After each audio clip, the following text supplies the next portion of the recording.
Hey, this is Martin, aka Modest Intentions. My recent release with Liquidity came out on the 10th of January. I will leave the link in the description so you can hear that. And in this particular video, I'm going to show you how I created a recreation of Delta Heavy's End.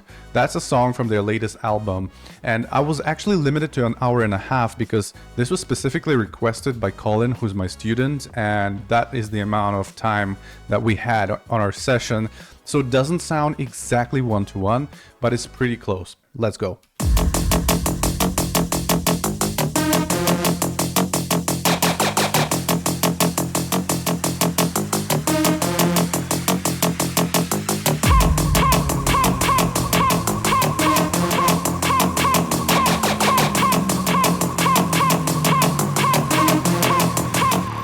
Friday night down the END, looking out for the after party.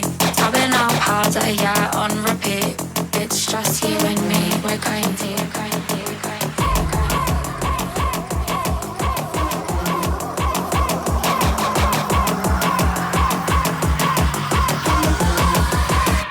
Friday night down the END, looking out for the after party. Tubbing up harder, yeah, on repeat. It's just you and me, we're going deep. Friday night down the END, looking out for the after party. Turn it up louder, yeah, on repeat. It's just you and me, we're going deep. We're going deep. So you can see that there are some like filler basses or like transitional sounds that I left out, but it sounds very, very close to the original. You can actually play them together and they sound almost identical. Like the mix down style, all of it is very, very close. So we want to kind of look into the exact synths and the idea. And honestly, I think that this track is based off of a very, very generic template, a template that I teach all of my students. If you would like to learn how to create, like, let's say a fundament, you just gotta adapt a very specific dimension, DJ turn it up type of a style of mix downs that you can then later extrapolate on all sorts of styles. Let's say like a more disco funky drum and bass track like this one, or you can go into like subsonic last time kind of a vibe. All of that stuff is very, very similar in the origins, like what it starts from. And the main factor that comes into play is this little, what is called like an icon has kick bass. But the way Delta Heavy is slightly different from most other guys, and this is something that I want to teach you also. I want to pass it on to you guys for free, not on my mentorship program or something, because, you know, it's just gonna make everyone's life better. If you're going for this pointy,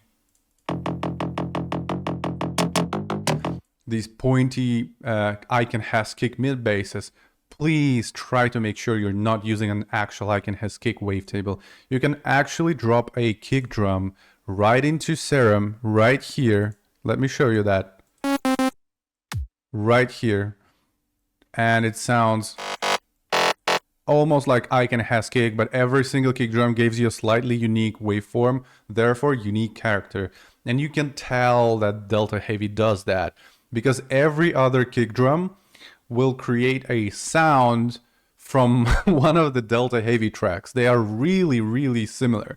And I think because in dancefloor drum bass, kick drums are also kind of similar, then a lot of the times dropping those ones into your oscillator in Serum will give you the desired result. So the most important thing about this particular track was to create those super pointy mid basses because they have to give that extra character, and it's not easy. And I figured that because you're dropping in your own kick drum and it's not a perfect wavetable, right? It might sometimes be a little bit muffled, so using a little bit of distortion, something like diode mode, but you can see the mix is like around 30%. That really helps along nicely. Now, we did give it a little bit of hyper because the intro is otherwise kind of boring. There's nothing in there. If I remove these mid basses and just play the intro to you. Oh, let me, wait, just give me a second. I'll fix it for you. There's nothing, right? There's just a bunch of hi-hats. So to make sure that it feels good enough. You just want to add those little dimensional tricks, a little bit of chorus, a little bit of something like that. Just make it a bit wider, make it not go completely away. So there's like a low pass filter right here. But as you can see, doesn't go into nothing. Like I don't make it go full stop. I keep it alive for a bit because if it goes full stop, then the intro is just not gonna have any content except for the hats. So you gotta keep the song, the musical sounds alive.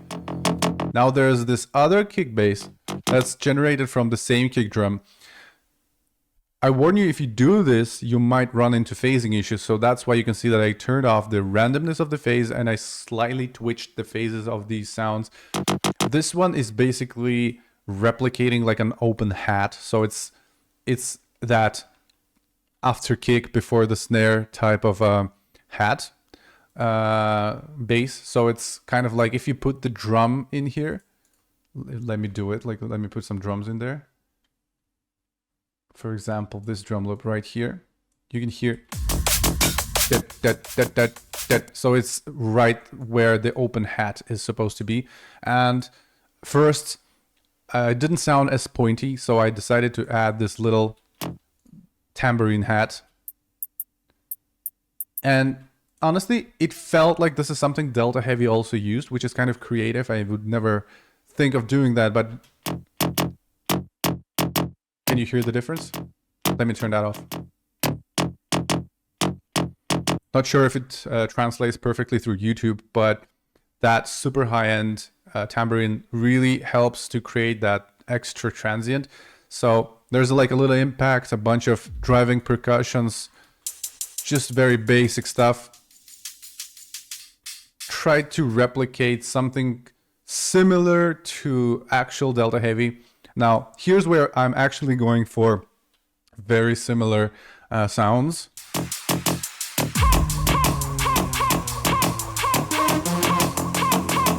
It's that little weird effect that they use in this track. It doesn't sound exactly the same, but I got pretty close. Also, I was limited by the time, so as I let you know before. So it doesn't sound exactly the same. This is like a low pass filter opening up.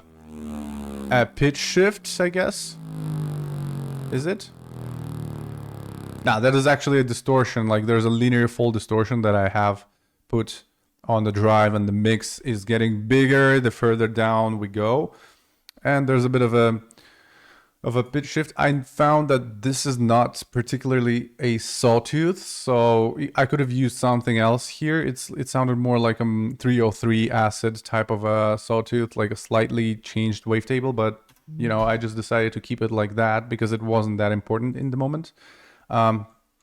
Additionally, I created a little synth right here.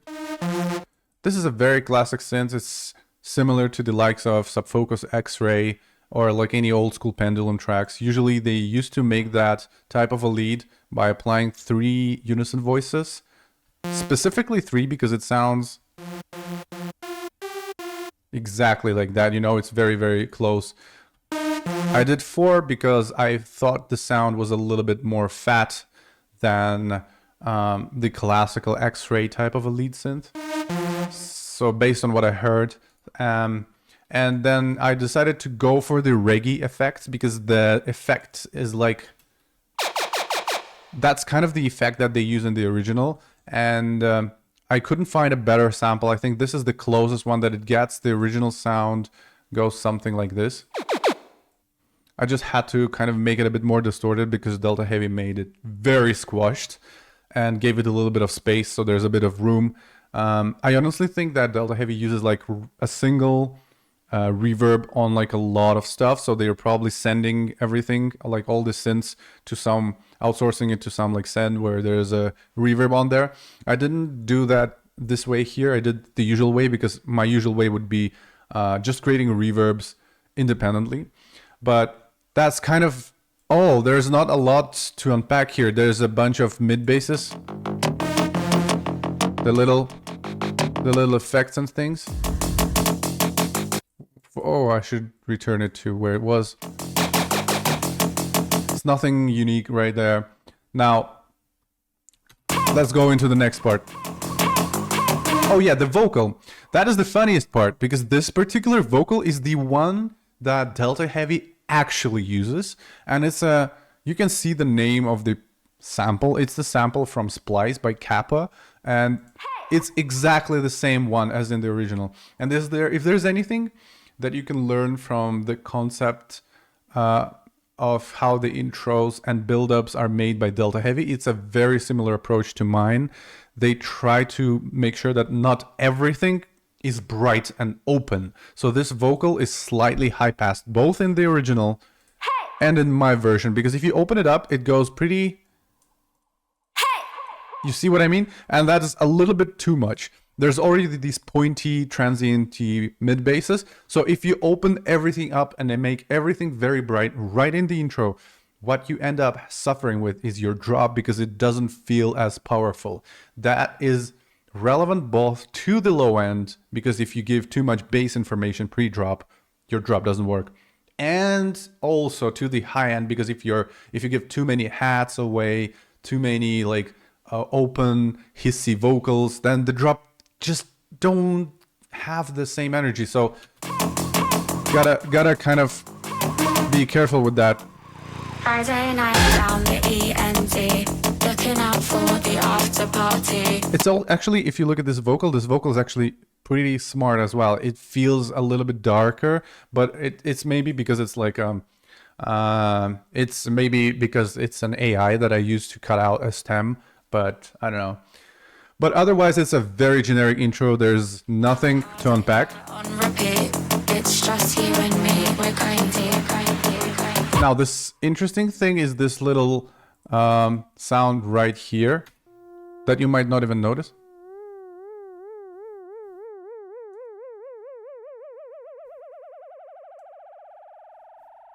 I got really annoyed by how much effort it takes to create this little sound, because it's just a stupid wave, like acid wave or something like that, and it's very similar to what the original was, but you needed both a macro and I think, yeah, you need a macro and the fine shift automations to make sure that it does both increase the amount of modulation but also the speed of the rate.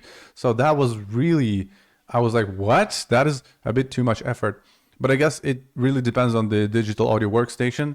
Maybe if you use Ableton, you can connect those two handles in one and just, create one automation. Or maybe it's just easier some other way.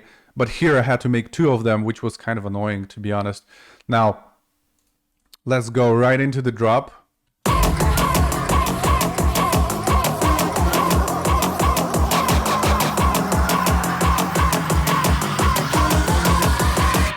Friday night down the END, looking out for the after. So what is it that makes this drop work, kind of? So first and foremost, the drums. You can buy all these drums from my sample packs at arcsamples.com. The link is always in the description. I'm using mainly my own sample packs. With one exception, in this track, I decided to go for graphics sample pack in choosing my snare. Which I usually don't like to use other people's snares that much. I find my snares more appealing to me because I kind of shape them in a way that I want. But here particularly, I thought that my snares sounded a bit too powerful on a punch and a bit too short.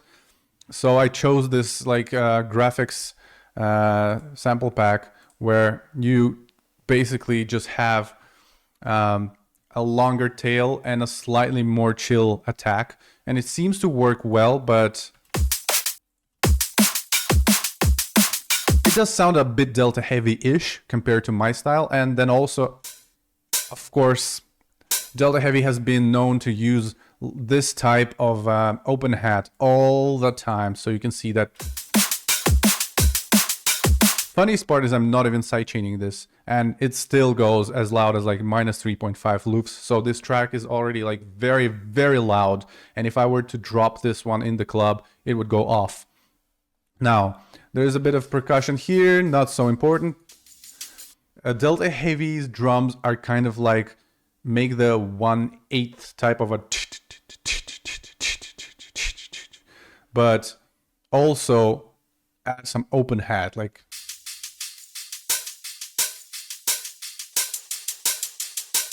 So they like something like this. They don't have a lot of that in between, like long shakers. It's not something they're firmly known for. All the percussion is kind of slow, so it's kind of stylish and powerful at the same time. I kind of like how it sounds. So all the drums together sound something like this. Now, there's this rave stab that I downloaded from Splice, which seems to be exactly the one that Delta Heavy used. But also, it's quite funny because you saw that I took the same vocal sample, I took the same or very, very similar rave sample, which I assume is the one. And both of those were in the category of popular. So if you go to Splice and just write rave stab and just sort it by default, by popular sounds, it will be right on the first page. So, you know, if that helps you understand that, you know, it's all right to use even the most popular sounds sometimes, because if they just match and they work with your track, who the hell cares? Even Delta Heavy does that. So, I mean, definitely with the vocal, 100%. I don't remember the vocal search request, but for this one I just wrote rave stab and it was right there on the first page, and it sounds exactly the same. Every note is the same. The sound is slightly different, maybe because, you know, they have a chain of effects that sounds slightly different than mine. I did a little bit of sidechain. I'm not sure they use such a deep sidechain there, if at all, but I decided to do it to make the mix sound a bit better. Now, these basses are still there. I added a sub bass right here. I didn't even add no harmonics through. Actually, there are some right here, but I didn't do anything special with the sub bass. I just made sure that the randomness is there. And then there's this crazy plugin which was recommended to me by my other student who's known as John Junko. He recommended me. Actually, I asked him from him about this plugin because this P42 Climax, this boy is crazy for saturation. The saturation that it gives, it sounds very, very, very good. It's almost like, you know, somebody playing a bass guitar and preamp going a little bit nuts, like 2-3% overboard, and it gives that little almost like cat purring type of a sound. Just love that boy. So it's always going to be on my subs now. I love this. Use this one. It also saturated the sound. Then I used a little bit of Pro Q after that to make sure that we can kind of chill out the super ultra low subs, which we don't need in the mix generally. So that's it. There's a kickstart for a sidechain, so it's sidechains, very default sidechaining as well. So I'm just triggering off an empty MIDI trigger. Now, one thing that I added here myself, I didn't rely on my ears, I just relied on my experience, is the low mid bass. You can barely hear the synth in the drop. It's very, very simplistic, but I added it there because the drop didn't go off as good. I just had the sub and this. Now I decided to add like a low mid bass.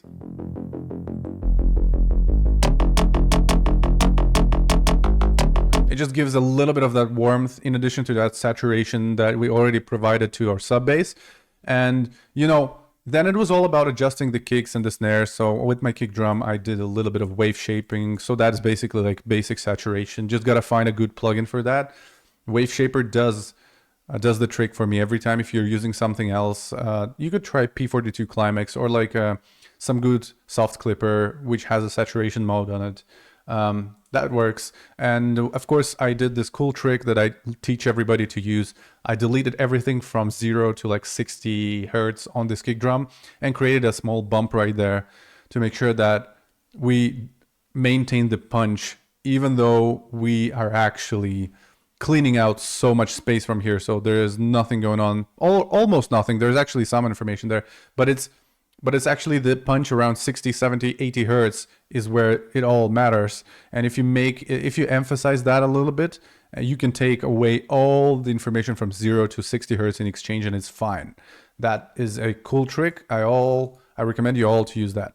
Now the snare, I tried to keep it a bit shorter than the original because Graphics tends to make longer snares, at least in his sample pack. Made a slight adjustment, gave a bit of a peak curve to the fundamental note.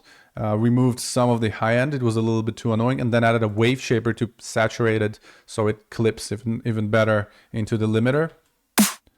It actually doesn't right here, but also I'm going plus something, so it's like, this is not a typical way of mixing the sound for me. Now there is also one very cool donk sound that you could hear, but it's also pretty sure it's this particular preset from Splice. Like, I could tell they just love using Splice presets. And it's like, I also just wrote like donk, and it was, I think, the first one, the most popular sample.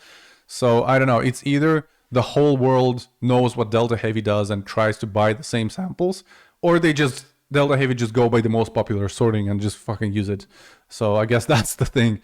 So that's pretty much it. On my master channel, I got a Pro Q3 to cut out some of this super ultra low end. From the audio engineering point of view, that makes no sense, because if you play like in a club system at 20 to 25 hertz sine wave on those big speakers, the wave will travel like 10 meters or more. So it's like the actual speakers have to be very far away to actually hear those frequencies. So, you know, and on the festival, I don't think that even matters at all, because you just have generally loud music with a lot of speakers surrounding you. So that's just not good, and I just delete that out. Then I'm using a zone imager to create the width and make the sound a bit more professional. Let me show you the before and after so you can understand it. Down the EMT, looking out for the after party, tubbing up hard. Now let's turn that on. Down the EMT, looking out for the after party, tubbing up hard, yeah, on repeat. It's just you and me.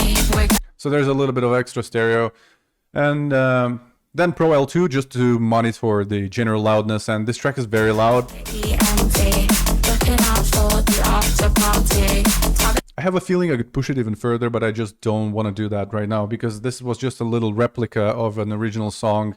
And yeah, big up Delta Heavy, what a massive album, I loved it. There are some tracks I didn't like particularly, like this one actually. I'm not a big fan of it, to be honest.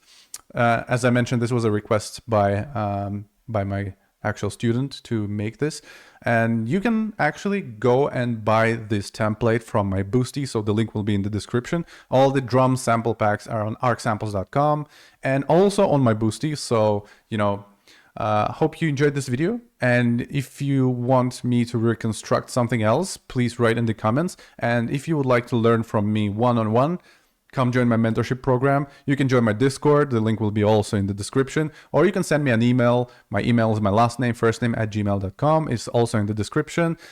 And yeah, guys, see you soon.